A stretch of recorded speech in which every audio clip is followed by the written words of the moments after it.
नमस्कार सभी को। वी क्लासेस में आपका हार्दिक स्वागत है।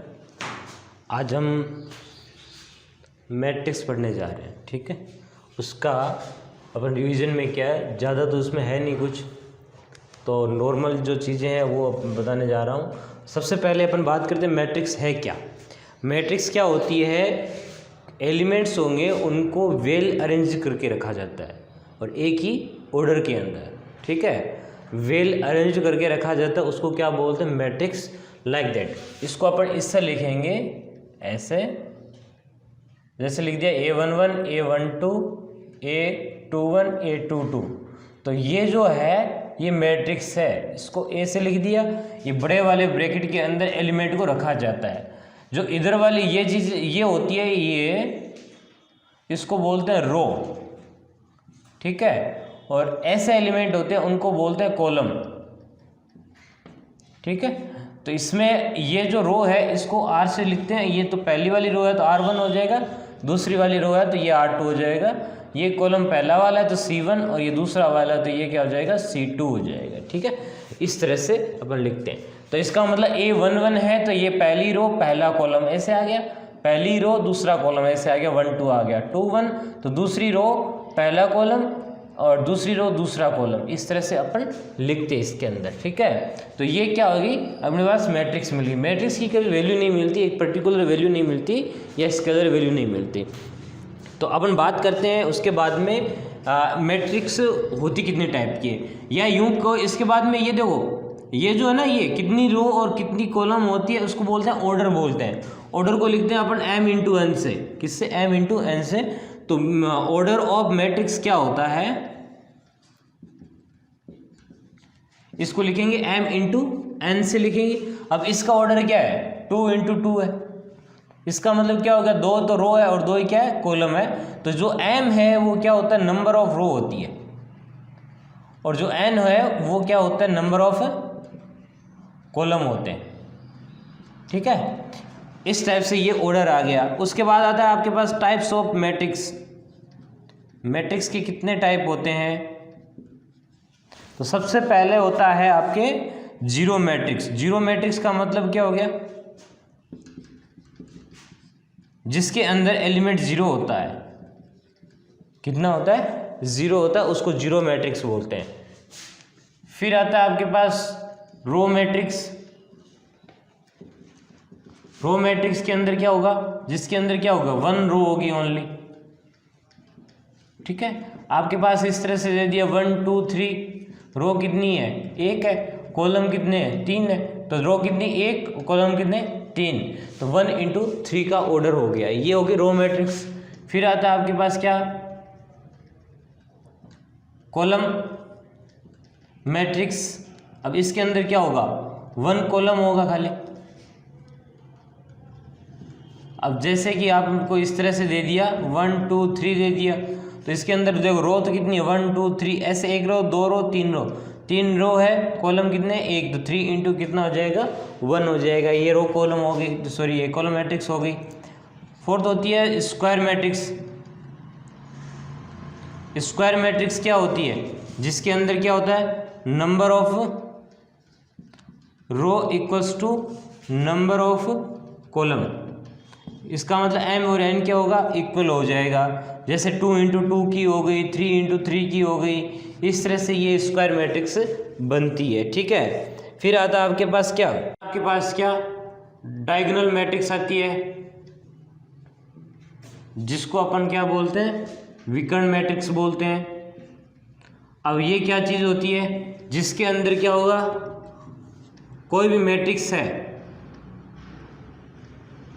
जो ये मेन डायगोनल होता है, उसके जो एलिमेंट होंगे वो नॉन जीरो होंगे, बाकी जीरो होंगे।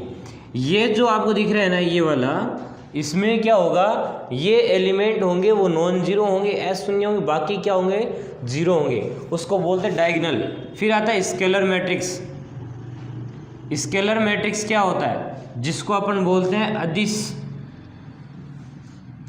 मैट्रिक्स, ठीक है। अब इसके अंदर क्या होगा, अब ये जो मेन डायगोनल दिख रहा है ना, इसके एलिमेंट सेम होते हैं। क्या होते हैं? सेम होते हैं। जैसे कि आपको दे दिया A0 0 0 A0 0 0 A, तो ये जो एलिमेंट है वो क्या रहेंगे? सेम रहेंगे। तो उसको क्या बोलेंगे? स्केलर मैट्रिक्स बोलेंगे। फिर आता है आपके पास यूनिट मैट्रिक्स, यूनिट मैट्रिक्स या फिर इकाई मैट्रिक्स बोलते हैं इसको, ठीक है। अब ये यूनिट क्या होता है? यूनिट का मतलब क्या हो गया? अगर आपके पास कोई ए है जिसके एलिमेंट होते हैं ना ये मेन डायगोनल के, वो कितने होते हैं? एक होते हैं। ये जो होंगे वो एक एक होंगे, तो इसको क्या बोलेंगे? यूनिट मैट्रिक्स बोलेंगे। तो इन तीनों में क्या डिफरेंस है? डायगोनल में क्या होंगे? डायगोनल के एलिमेंट होंगे वो नॉन जीरो होंगे, अलग अलग हो सकते हैं, कोई दिक्कत नहीं है। स्केलर में क्या होंगे? डायगोनल के जो एलिमेंट होंगे वो सेम होंगे। यूनिट में क्या होंगे?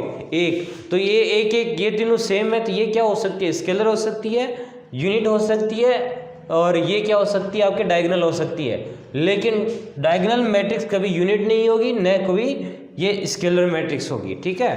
तो इस तरह से इसके हो गए।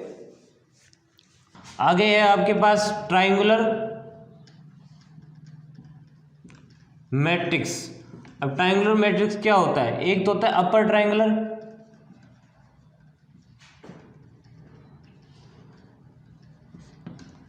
अब इसमें क्या होगा? अपर वाले में ABC ये हो जाएगा 0, ये कुछ भी हो सकता है, A' हो सकता है, ये B' हो सकता है, 0 0 ये C' हो सकता है। आपके पास ये जो दिख रहे हैं ना, ये वाला इस डायगोनल के ऊपर ये तो है नॉन जीरो, और बाकी ये जो होते हैं वो क्या होते हैं? जीरो एलिमेंट्स होते हैं। फिर आता है इसी का जो दूसरा पार्ट है वो होता है लोअर ट्राइंगुलर होता है। और लोअर ट्राइंगल क्या है? ए यहाँ पे हो जाएगा आपके पास 0 0, और ये B, ये C' हो जाएगा, ये 0 हो जाएगा, या C ले लेते हैं, ये ले लेते हैं C', और ये ले लेते हैं, या फिर इसको B', और ये हो जाएगा C', और ये हो जाएगा आपके पास A', ठीक है। तो ये जो दिख रहा है ये ट्राइंगल बन जाएगा, इसको बोलते हैं लोअर ट्राइंगल, ठीक है। उसके बाद में आता है आपके ट्रांसपोज ऑफ मैट्रिक्स, या इसको परिवर्त मैट्रिक्स भी बोलते हैं। अब ये क्या चीज़ होती है?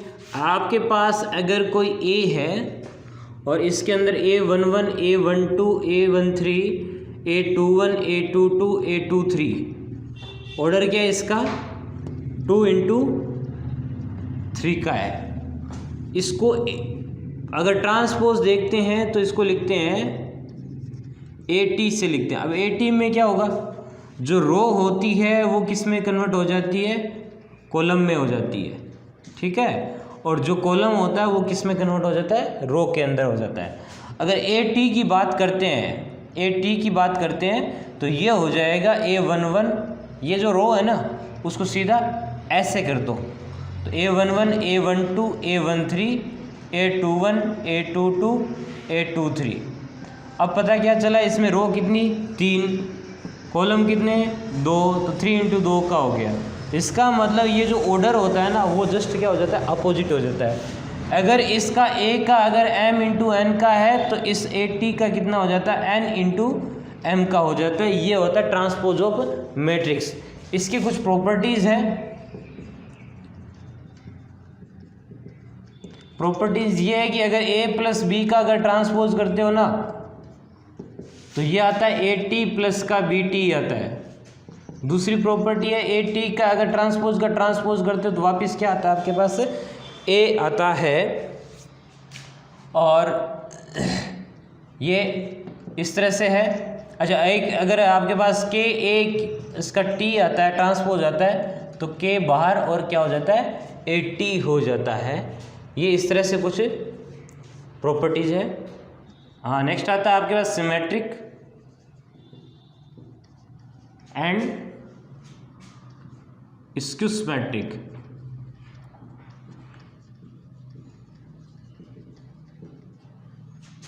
मैट्रिक्स। अब इसका क्या है, इफ अगर आपके पास ए इज एनी, अगर आपके पास ए है वो क्या हो जाए, एनी स्क्वायर मैट्रिक्स, या आपके पास मैट्रिक्स हो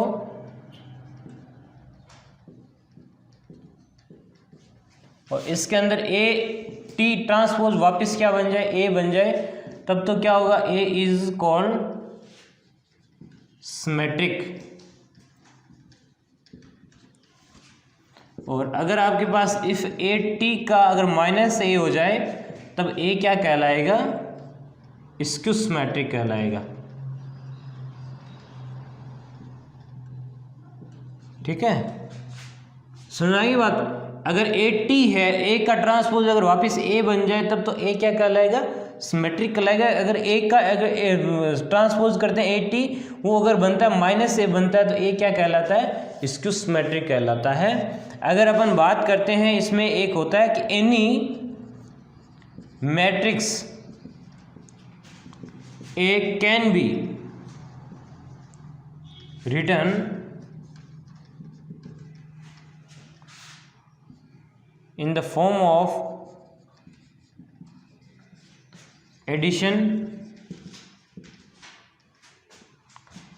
of skew and symmetric matrix। मतलब ये हो गया कि अगर आपके पास a प्लस ए टी, ये एक आपके पास कोई भी a है, ए मैट्रिक्स, इसको आप क्या कर सकते हो, एक सिमेट्रिक और स्क्यू सिमेट्रिक के फॉर्म में लिख सकते हो, इसके फॉर्म में। लेकिन यहाँ पे क्या आएगा, 1/2 आएगा। तो ये जो होती है ना, ये वाली हमेशा होती है सिमेट्रिक मैट्रिक्स होती है, और ये जो वाली होती है वो होती है स्क्यू सिमेट्रिक। तो यहाँ पे क्या समझे, कोई भी मैट्रिक्स है उसको क्या किसके सम के फॉर्म में लिख सकते हैं, एक तो सिमेट्रिक के, और एक क्या होता है स्क्यू सिमेट्रिक के फॉर्म में या सम के फॉर्म में रख सकते हैं अपन। ये इंपॉर्टेंट चीज़ है। इसका मतलब यहाँ पे a प्लस ए टी है ना, वो हमेशा क्या मिलेगा आपको, सिमेट्रिक मिलेगा, और जो a माइनस ए टी है वो क्या मिलेगा आपको, स्क्यू सिमेट्रिक मिलेगा। ये याद रखना है। ठीक है, फिर आता है आपके पास इक्वल मैट्रिक्स। अब इक्वल मैट्रिक्स, अब इस पे क्वेश्चन बनता है, बिल्कुल डेफिनेटली बनता है। अब इस पे क्या बनता है, अगर आपके पास ए है, A and B two matrix are called equal matrix if their order and corresponding elements are same। मतलब ये हो गया, अगर आपके पास A है 1 2 3 और 4, अगर B है ये 2 × 2 की है, B है वो भी कितनी हो जाए 1 2 3 4 हो जाए 2 × 2 की, तब A और B क्या कहलाएगी, इक्वल मैट्रिक्स कहलाएगी। अब इसके अंदर एक ऐसा क्वेश्चन बनता है, मान लीजिए आपके पास क्वेश्चन है कि भाई K + 4 और -1, और यहाँ पे ले लिया 3 और ये ले लिया K - 6 ले लिया, ठीक है, इक्वल्स टू ले लिया A - 1 और 3 - 4। अब आपको बोला है कि find value of K and A। आपको A और K की वैल्यू फाइंड आउट करनी है। तो K + 4 यहाँ पे और यहाँ पे -1 है, ये देखो सेम है, यहाँ पे 3 है तो ये 3 है, तो ये K + 4 ये K - 6। तो अब ने क्या निकालनी है, इसकी K की और A की वैल्यू निकालनी है। तो यहाँ पे क्या है कॉरस्पॉन्डिंग, तो K + 4 की जो वैल्यू होगी वो किसके इक्वल हो जाएगी, A के, और जो K - 6 की वैल्यू हो जाएगी वो किसके इक्वल हो जाएगी, -4 की। K - 6 ये इसके इक्वल, तो ये वाला इक्वल करोगे तो ये उधर जाके K की वैल्यू कितनी मिल गई, 2 मिल गई। तो 2 को यहाँ रख दो, तो 2 + 4 इक्वल्स टू ए, तो ए की वैल्यू कितनी मिल गई 6 मिल गई और के की वैल्यू कितनी मिल गई 2 मिल गई। ये इसका क्या हो जाएगा आंसर हो जाएगा। इस तरह से अपन इक्वल मैट्रिक्स का अपन फाइंड आउट करते हैं। ठीक है, आगे है नेक्स्ट एडिशन ऑफ मैट्रिक्स। अगर एडिशन ऑफ मैट्रिक्स करना है ए प्लस बी करना है, दो मैट्रिक्स है उनका ऐड करना है, तो हमेशा ध्यान रखो कि दोनों का जो ऑर्डर है वो क्या होना चाहिए, दोनों का सेम होना चाहिए। ऑर्डर क्या होना चाहिए, सेम होना चाहिए, तभी जाके वो क्या होगा ऐड होगा, अदरवाइज नहीं होगा। तो इसके अंदर क्या होता है, जो कोरस्पॉन्डिंग होते हैं, कोरस्पॉन्डिंग एलिमेंट होते हैं वो क्या होते हैं ऐड होते हैं। इसमें ध्यान रखना, अगर आपके पास यहाँ पे A B C D A है और अगर आपके पास बी है वो है ई एफ जी एच, तो यहाँ पे दोनों का ऑर्डर सेम है क्या 2 इंटू 2 का, और ये भी 2 इंटू 2 का। तो अगर आप ए प्लस बी करते हो तो दोनों का क्या हो जाएगा ए बी सी डी, और ये प्लस हो जाएगा ई एफ जी एच। तो आप दोनों को ऐड करोगे तो क्या मिलेगा ए प्लस ई, बी प्लस एफ, और सी प्लस जी, और डी प्लस एच। इस तरह से अपने को क्या मिल जाएगा, इसका एडिशन मिल जाएगा। अगर आपको सब्सट्रैक्शन करना है तो सब्सट्रैक्शन में कुछ नहीं करना, आपको सेम इस टाइप से ही करना है। जो कॉरस्पॉन्डिंग एलिमेंट होते हैं ना, जैसे मान लो ए और बी है तो यहाँ पे माइनस हो जाएगा, तो कॉरस्पॉन्डिंग एलिमेंट में से क्या हो जाता है घट जाता है। ये जैसे ये जुड़ा है ना वैसे ही क्या हो जाता है घट जाएगा। तो ये होता है सब्सट्रैक्शन। उसके बाद में अगर मल्टीप्लिकेशन करते हो, अब इसके अंदर क्या करना होता है, आपके पास ए है एक, तो कोई भी मैट्रिक्स है ए आई जे से लिखते हैं अपन, ए आई जे, आई का मतलब हो गया नंबर ऑफ रो, जे का मतलब हो गया कॉलम, और ये है अपने पास M1 N1 से, और बी है वो क्या है आपके पास बी आई जे से लिख देता हूँ, इसको दे रखा है M2 इंटू N2। तो अगर आप जैसे ही मल्टीप्लाई करते हो तो इसके अंदर क्या होता है, पहले वाले की रो और दूसरे वाले के कॉलम मल्टीप्लाई होते हैं, पहले वाले की रो और दूसरे वाले की कॉलम होते हैं। जैसे कि आपके पास ए है 1 2 3 4 5 6, ठीक है, और दूसरा वाला है आपके पास बी दे रखा है -1 और 4 2 5 और 9 6 दे रखा है। इसमें देखिए आप इसके पास कितना दे रखा है, ऑर्डर कितना दे रखा है 2 इंटू 3 का है, इसके अंदर कितना दे रखा है 3 इंटू 2 का है। ठीक है, अब यहाँ पे कैसे मल्टीप्लाई करना है, इसकी तो रो होनी चाहिए और इसका क्या होना चाहिए कॉलम होनी चाहिए। इस तरह से मल्टीप्लाई करते हैं। अगर आप लिखते हो ए बी को लिखते हो तो ए हमेशा देखिए ए पहले लिखना होना चाहिए 1 2 3 4 5 6, और ये बी है -1 2 9 4 5 6।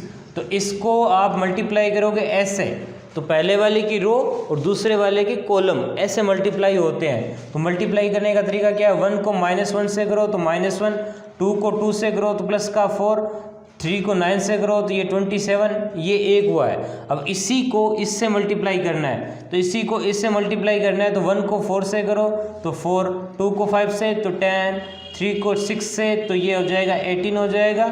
अब इसका काम हो गया पहले वाली रो का, तो अब दूसरे वाली बारी है। दूसरे वाली को क्या करोगे, इस पूरी वाली रो को पहले वाले कॉलम से करोगे, 4 को माइनस से तो -4, 5 को 2 से तो प्लस का 10, 6 को 9 से तो 54, और उसके बाद में इसी रो को दूसरे वाले कॉलम से, तो 4 को 4 से किया 16 हो गया, 5 को 5 से किया 25 हो गया, 6 को 6 से किया तो 36 हो गया। इस तरह से अपने को करना है। तो ये कौन सा हो गया 2 इंटू 2 का हो गया। ठीक है, तो इसमें याद क्या रखना है, इसमें जो पहले वाली जो मैट्रिक्स होती है ना उसके तो नंबर ऑफ क्या होनी चाहिए आपके पास कॉलम, और दूसरी वाली मैट्रिक्स के नंबर ऑफ रो है ना वो सेम होनी चाहिए। तो पहले वाले के क्या होनी चाहिए नंबर ऑफ कॉलम, और दूसरे वाले के नंबर ऑफ रो होनी चाहिए। तो शर्त ये होनी चाहिए कि यहाँ पे n1 = m2 आना चाहिए, तभी जाके ये मिलेगी। जो मिलेगी ना, जो ए बी मिलेगी वो ए बी किस ऑर्डर की मिलेगी, जो बच गया वो कौन सा है m1 × N2 की मिलेगी, तो ये मिलेगी M1 इंटू N2 की। तो यहाँ पे देखिए आप, ये 2/2 इंटू 3 की है, ये 3 इंटू 2 की है, तो इसकी नंबर ऑफ रो, इस कॉलम देखो 3 है, नंबर ऑफ रोज इसमें कितने हैं 3, तो तीनों ये दोनों सेम है, तो बाकी कौन सा बच गया 2 इंटू 2, तो ये 2 इंटू 2 की मिलेगी। इस तरह से अपने को क्या करना है, मल्टीप्लाई करना है। पर ये याद रखना कभी भी है ना, ये जो ए बी है वो नॉट इक्वल्स टू बी ए होता है, मतलब ए बी और बी ए है वो नहीं होता, ये कम्यूटेटिव लॉ को फॉलो नहीं करता। कम्यूटेटिव लॉ क्या होता है, कम्यूटेटिव का मतलब अगर इनका ए और बी का स्थान चेंज कर दिया जाए आपस में, तो अपने को रिजल्ट है वो सही नहीं मिलेगा। ये खाली किसके अंदर होता है, मल्टीप्लाई में होता है, एडिशन में नहीं होता, सब्ट्रैक्शन में तो होता है, उसमें ऐसे नहीं रख सकते अपन, पोजीशन चेंज नहीं कर सकते। तो ये अलग कहानी होती है। ये कब इक्वल आ सकता है, जब ए बी और बी ए इक्वल्स टू आई हो, आई का मतलब होता है यूनिट मैट्रिक्स हो। अगर आपके पास ऐसे हो ना कि A B equals to B A है, वो कितना हो जाता है, आई बन जाता है, तो अपन ये कह सकते हैं ए और बी एक दूसरे के क्या है, इन्वर्स, ठीक है। तो ये तो हो गया मल्टीप्लाई का। अच्छा, उसके बाद में अगर अपन देखें इसका एसोसिएटिव लॉ को फॉलो करता है या नहीं करता, बिल्कुल करता है। एसोसिएटिव लॉ को कैसे फॉलो करेगा, देखिए अपने पास ए बी और सी है, अगर इन दोनों को पहले मल्टीप्लाई करते हैं फिर ए को करते हैं, चाहे ए और बी को पहले कर दो फिर क्या कर दो, सी को कर दो, तो ये तो होती है एसोसिएटिव, ठीक है। फिर होता है आपके पास एक डिस्ट्रीब्यूटिव लॉ होता है। डिस्ट्रीब्यूटिव लॉ क्या होता है, या फिर इसको बोलते हैं बंटन का नियम। अगर ए और बी प्लस सी है तो इसको आप लिख सकते हो, क्या लिख सकते हो, ए मल्टीप्लाई में है, ये ए बी आएगा प्लस में ए सी आएगा, पर ध्यान रहे ए की जो पोजीशन है वो चेंज नहीं होनी चाहिए, ए अगर पहले है तो ए ही आना चाहिए, अदरवाइज गलत हो सकता है। तो ये हो गया डिस्ट्रीब्यूटिव लॉ, तो ये याद रह जाएगा आपको। उसके बाद में एक आता है जीरोस डिवाइडर, इसको बोलते हैं शून्य के भाजक। इसमें क्या होता है, अगर कोई ए मैट्रिक्स है और एक है बी मैट्रिक्स, ठीक है, इसको लिख दिया ए आई जे से, इसको लिख दिया मैंने बी आई जे से। अब अपने पास दो मैट्रिक्स है, अगर ऐसा हो जाए इफ़ ए बी है मल्टीप्लाई करते हैं और वो कितना हो जाए, जीरो हो जाए, ए बी है वो क्या हो जाए, मल्टीप्लाई करते हैं वो जीरो हो जाए, तो ए एंड बी है वो क्या कहलाएगा, जीरो, और जीरो डिवाइजर बोलते, इसको बोलते हैं डिवाइडर, ठीक है। तो ये हो गया शून्य के भाजक ए और बी। तो ए बी का जो मल्टीप्लाई है वो क्या आना चाहिए आपके पास से, जीरो आना चाहिए। अपने पास क्वेश्चन है, इफ़ ए इक्वल्स टू ये cos x sin x 0 ऐसे columnwise minus sin x cos x 0 0 0 1, then prove that F A F B multiply में equals to F A plus B आता है। देखिए यहाँ पे अगर ये क्या है, x है ना, इसको लिखते हैं अपन, ये सॉरी इसको a से ना लिख के एफ एक्स से लिखा हुआ है। अगर x है तो यहाँ पे सारे क्या है, x है। अगर मैंने वो लिखना है, एफ ए लिखना है, मतलब यहाँ पे ए लिखना है, तो x की जगह क्या हो जाएगा, a हो जाएगा। फिर मेरे को अगर अपने पास एफ ए चाहिए तो मैं x की जगह a लिखूँगा, तो कोस a माइनस का साइन a 0 और साइन a कोस a 0 0 0 1, ठीक है। अगर मेरे को चाहिए एफ बी चाहिए तो कैसे लिखूँगा, इस x की जगह b लिख दूँगा, तो ये हो जाएगा कोस बी माइनस का साइन बी 0 साइन बी और कोस बी 0 0 0 1। अब यहाँ LHS में देखिए क्या लिखा हुआ है, LHS लेता हूँ, मेरे पास दिया हुआ है एफ ए और एफ ए को मल्टीप्लाई करने के लिए। तो एफ ए की वैल्यू क्या है, कोस ए माइनस का साइन ए 0 और ये साइन ए कोस ए 0 0 0 1, ठीक है। और b का मतलब दे रखा है अपने को कोस b माइनस का साइन b 0 साइन b कोस b 0 0 0 1 दे रखा है। अब मैंने क्या बताया था, मल्टीप्लाई करना है तो ये रो और ये कॉलम आपस में मल्टीप्लाई होते हैं। तो सबसे पहले बताइए, कोस a को कोस इससे मल्टीप्लाई करोगे तो कोस a कोस b हो गया, फिर इसको इससे करोगे तो माइनस का साइन ए साइन बी हो गया, सिंपल। फिर 0 को 0 से करोगे तो ये 0 होगा, फिर क्या करना है अपने को, इसी रो को दूसरे वाले से करना है। तो कोस को इससे करो तो ये हो जाए माइनस का है ना, तो माइनस का कोस ए, और यहाँ पड़ा है साइन बी, और इधर देखिए माइनस है ये, और ये क्या है प्लस का है, तो माइनस साइन ए और कोस बी हो गया।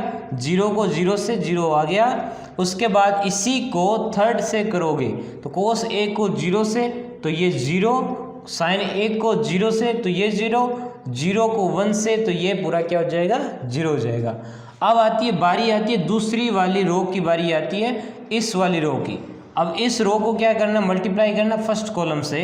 तो साइन ए को कोस से करो तो साइन ए कोस बी, इस कोस ए को इस साइन से करो तो प्लस का है तो ये हो जाएगा कोस ए साइन बी, ठीक है। अब साइन को इससे करो तो ये माइनस का साइन ए साइन बी, कोस को इससे कोस से करोगे प्लस का कोस ए कोस बी, ठीक है। जीरो को जीरो किससे किया तो जीरो हो गया। अब तीसरे की बारी आती है, साइन को जीरो से करो ये जीरो, कोस को जीरो से करो जीरो, जीरो को वन से करो तो ये क्या हो जाएगा, जीरो हो जाएगा। फिर आती है बारी तीसरे वाले की, जीरो को इस कोस बी से करो जीरो, जीरो को इससे करो जीरो, एक को जीरो से करो जीरो मिला। फिर करते हैं इसकी इस वाले से, जीरो को साइन बी से ये जीरो, जीरो को कोस बी से जीरो, एक को जीरो से जीरो। फिर इस वाली रो को इस वाले कॉलम से करेंगे, जीरो को जीरो से जीरो, जीरो से जीरो जीरो, वन को वन से तो ये कितना आ गया, वन आ गया। अब देखिए यहाँ पे ये फॉर्मूला बन गया क्या, कोस ए कोस बी माइनस साइन ए साइन बी।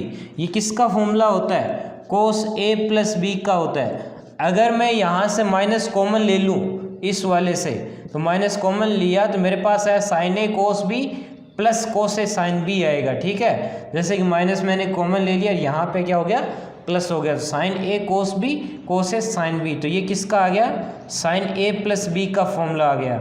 आगे क्या पड़ा है, जीरो पड़ा है। फिर यहाँ पे साइन ए कोस बी प्लस कोस ए साइन बी किसका हो गया, साइन ए प्लस बी का फॉर्मूला हो गया। फिर यहाँ से देखिए कोस ए कोस बी माइनस साइन ए साइन बी, तो ये किसका हो जाएगा, कोस ए प्लस बी का हो गया। फिर आगे आपके पास क्या पड़ा है, जीरो पड़ा है। फिर देखिए आपके पास यहाँ पे क्या, जीरो जीरो और ये वन, ठीक है।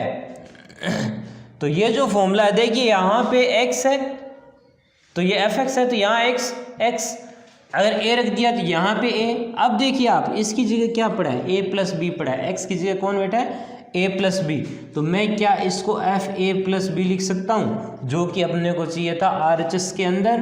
तो ये RHS हो गया और ये क्या हो गया, हेंस प्रूव हो गया। इस तरह से अपन सोल्यूशन करेंगे। तो आपको बोला है find the value of x, आपके पास है 1x1 और ये आपके पास है 1 3 2 2 5 1 15 3 2 1 2x इक्वल्स टू 0। जीरो का मतलब है जीरो मैट्रिक्स, ठीक है। इक्वल में जीरो है तो जीरो जीरो आएगा। अब देखिए इसका ऑर्डर क्या है, 1 3 1 इंटू 3, इसका ऑर्डर क्या है 3 इंटू 3, इसका ऑर्डर क्या है, यहाँ पे 3 रो है 1 कॉलम है तो 3 इंटू 1। तो आप पहले इन दोनों को मल्टीप्लाई कर दो, इसकी कॉलम और इसका क्या है रो सेम है, तो अपन इसको मल्टीप्लाई करेंगे तो क्या आएगा, 1 को 1 से करो, देखो ये रो इससे करनी पड़ेगी, तो 1 को 1 से करो तो ये 1 आ जाएगा। इसको इससे करोगे तो प्लस का 2x आ गया, 1 को 15 से करोगे तो प्लस का 15 आ गया। एक काम हो गया। यही रो दूसरे वाले कॉलम से होगी, तो 1 को 3 से किया तो 3, x को इससे किया तो प्लस का 5x, और 1 को 3 से किया तो प्लस का 3। इसी रो को इस कॉलम से करते हैं, तो 1 को 2 से तो ये 2, x को 1 से किया तो x, 1 को 2 से किया तो ये 2 आ गया। इसका काम हो गया। फिर यहाँ पे क्या पड़ा है 1 2x पड़ा है, इक्वल्स टू में क्या हो गया 0 हो गया। इसको लिखेंगे तो अपने पास कितना आएगा 2x प्लस 16 और ये हो जाएगा 5x प्लस 6 हो जाएगा, और ये x प्लस 4 हो जाएगा, और यहाँ पे हो जाएगा 1 2x हो जाएगा और इक्वल्स टू में 0 हो जाएगा। अब रही बात इसको इसके साथ मल्टीप्लाई करना है, तो इस 2x प्लस 16 को 1 से करोगे तो 2x प्लस 16 को किससे कर दिया 1 से कर दिया, प्लस इसको इससे करोगे 2 से तो 5x प्लस 6 को मल्टीप्लाई कर दिया 2 से, और x प्लस 4 को मल्टीप्लाई कर दिया किससे x से, तो इक्वल्स टू में क्या पड़ा है 0। तो इसको मल्टीप्लाई किया तो 2x प्लस 16 और ये हो जाएगा 2 से मल्टीप्लाई करो 10x प्लस का 12 और ये x को इससे किया तो x स्क्वायर प्लस का कितना आ जाएगा 4x इक्वल्स टू में 0। तो आप इसको सही सिंप्लीफाई कर सकते हैं। एक पड़ा x स्क्वायर है और x वाली टर्म देखो कितनी बड़ी है 4 10 14 एंड 2 16x हो गया प्लस का ये 16 और ये 16 और ये पड़ा आपके पास 12 पड़ा है तो ये हो जाएगा 28 हो जाएगा इक्वल्स टू में कितना हो जाएगा 0। तो इसको सिंप्लीफाई करते हैं तो एक्स स्क्वायर प्लस का 14x प्लस 2x प्लस का कितना 28 इक्वल्स टू में 0। एक तो x प्लस 14 हो जाएगा और एक हो जाएगा x प्लस 2 हो जाएगा इक्वल्स टू में 0। एक x इक्वल्स टू -2 एक x इक्वल्स टू माइनस का 14। ये इसका क्या हो गया आंसर हो गया। ठीक है, देखिए अपने पास एक क्वेश्चन है कि प्रूव दैट ये वाला cos square alpha cos alpha sine alpha cos alpha sine alpha sine square alpha cos square beta cos beta sine beta cos beta sine beta and sine square beta equals to 0 while जबकि आपको दे रखा है alpha minus beta equals to 2m-1 π/2 और m belongs to n का मतलब क्या हो गया नेचुरल नंबर हो गया। अपने को ये चीज़ उससे प्रूव करनी है तो सिंप्लीफाई क्या करना है आपको मल्टीप्लाई करना है। तो यहाँ पे मैंने LHS लिया। LHS क्या है यहाँ पे है कोस स्क्वायर एल्फा साइन एल्फा और कोस एल्फा साइन एल्फा और यहाँ पे पड़ा है आपके पास साइन स्क्वायर एल्फा। मल्टीप्लाई किससे करना है कोस स्क्वायर बीटा साइन बीटा और यहाँ पे है कोस बीटा साइन बीटा और ये है साइन स्क्वायर बीटा। ठीक है, इक्वल्स टू में मल्टीप्लाई करो भाई इस पहले वाली रो और इस वाले कॉलम से मल्टीप्लाई करना है। तो मल्टीप्लाई किया अपन ने तो कोस स्क्वायर एल्फा को कोस स्क्वायर बीटा से किया तो कोस square alpha cos square beta plus इसको इससे करना पड़ेगा। समझ रहे बात इससे तो ये हो जाएगा आपके पास cos alpha sine alpha cos beta sine beta. ठीक है, पहला वाला हो गया। अब इसको इससे करना पड़ेगा पहले वाली रो को दूसरे वाले कॉलम से तो ये हो जाएगा आपके पास cos square alpha cos beta sine beta और फिर इसके साथ होगा तो ये हो जाएगा प्लस। देखिए इसको इससे किया अब इसको इससे करना पड़ेगा तो ये हो जाएगा कोस एल्फा साइन एल्फा और यहाँ पे पड़ा है साइन स्क्वायर बीटा। काफ़ी बड़ा होगा ये मल्टीप्लाई में। ठीक है, अब देखो ये दूसरी वाली रो और पहला वाला कॉलम। दूसरी वाली रो पहला वाला कॉलम कोस एल्फा साइन एल्फा को इससे करना है तो ये हो जाएगा कोस एल्फा साइन एल्फा और मल्टीप्लाई किससे करना है कोस स्क्वायर बीटा से करना है प्लस। अब इसका इससे हो गया। अब साइन स्क्वायर को इससे करोगे तो ये हो जाएगा साइन स्क्वायर एल्फा और ये पड़ा है कोस बीटा साइन बीटा। ठीक है, अब इसका हो गया। अब क्या करते हैं यही रो और दूसरा कॉलम तो इसको इससे करना है तो ये हो जाएगा कोस alpha sine alpha cos beta sine beta और प्लस। अब इसको आपको क्या करना है इससे मल्टीप्लाई करना है तो ये हो जाएगा साइन स्क्वायर एल्फा और साइन स्क्वायर बीटा। अब देखिए आप इसके अंदर क्या कॉमन आ रहा है, इस पूरे में से क्या कॉमन आ रहा है। तो अपन ने देखा कि भाई कॉमन तो क्या आ रहा है इन दोनों में से कोस एल्फा कॉमन आ रहा है, दोनों में कोस बीटा दोनों में कॉमन ले लिया अपन ने तो कोस एल्फा कोस बीटा कॉमन ले लिया। तो यहाँ से क्या बचेगा कोस एल्फा कोस बीटा और यहाँ से ये दोनों कॉमन ले लिए तो साइन एल्फा और साइन बीटा बच गया। ठीक है, ये बच गया। अब इसमें से क्या कॉमन आ रहा है इन दोनों में से, यहाँ से कोस स्क्वायर है, यहाँ पे कोस एल्फा है, कोस बीटा पड़ा है, यहाँ पे कोस बीटा नहीं है लेकिन साइन बीटा पड़ा है तो मैंने ले लिया यहाँ से कोस एल्फा और साइन बीटा। तो यहाँ से बचेगा देखिए कोस एल्फा ले लिया और साइन बीटा ले लिया और क्या कॉमन आ रहा है तो ये बच जाएगा कोस एल्फा कोस बीटा प्लस ये बाहर आ गया साइन अल्फ़ा और साइन बीटा। अब इसमें से देखिए क्या कॉमन आ रहा है, कोस अल्फ़ा है इसमें नहीं है, कोस बीटा है, साइन अल्फ़ा, तो यहाँ पे बचेगा sine alpha cos beta, common आ गया। यहाँ आ गया आपके पास कोस अल्फ़ा और cos beta plus sine alpha sine beta. इससे क्या कॉमन आया, कोस अल्फ़ा कॉमन आ गया क्या, नहीं आएगा। यहाँ देखिए साइन अल्फ़ा और साइन बीटा कॉमन आएगा, तो यहाँ पे sign alpha sine beta common ले लिया, तो यहाँ बच जाएगा cos alpha cos beta plus sine alpha sine beta. इस तरह से अपने पास वैल्यू मिलेगी। अब देखिए यहाँ पे कोस अल्फ़ा कोस बीटा, ये किसका फॉर्मूला है, कोस अल्फ़ा माइनस बीटा का है, तो ये लगा दिया। फिर यहाँ पे देखा तो कोस अल्फ़ा साइन बीटा, ये किसका है, कोस अल्फ़ा माइनस बीटा का फॉर्मूला है। यहाँ पे क्या लगाया, साइन अल्फ़ा कोस बीटा, ये फिर किसका आ गया, कोस अल्फ़ा माइनस बीटा का फॉर्मूला आ गया। यहाँ पे है साइन अल्फ़ा और साइन बीटा, फिर क्या आ गया आपके पास, कोस अल्फ़ा माइनस बीटा का आ गया। ठीक है, इस तरह से मिला।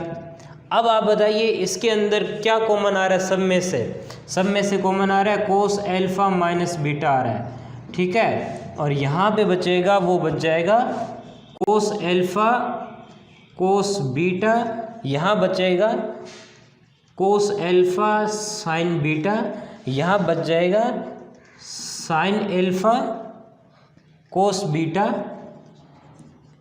और यहाँ बच जाएगा साइन अल्फ़ा साइन बीटा। अब इसने क्या दे रखा है, अल्फ़ा माइनस ये दे रखा है, तो मैं यहाँ पे लिखता हूँ सिंस, यहाँ लिख रहा हूँ alpha minus beta equals to क्या दे रखा है, 2m माइनस 1 पाई/2 दे रखा है। तो जो कोस, अगर अल्फ़ा माइनस बीटा की बात करता हूँ तो कोस क्या मिलेगा, 2m माइनस 1 पाई/2 मिलेगा, और इसकी वैल्यू क्या उतनी होती है, 0 होती है। तो ये पूरा का पूरा क्या हो जाएगा, 0 इंटू ये मैट्रिक्स होगी, तो ये कितना हो जाएगा, 0 हो जाएगा, और ये क्या मिला आपको, RHS मिल जाएगा। ठीक है, तो ये मैट्रिक्स का ये आपका रिवीजन हो गया। जो मेन क्वेश्चन है वो आपको मैंने करवा दिया है, और कोई डाउट हो तो मेरे से पूछ लेना कमेंट करके।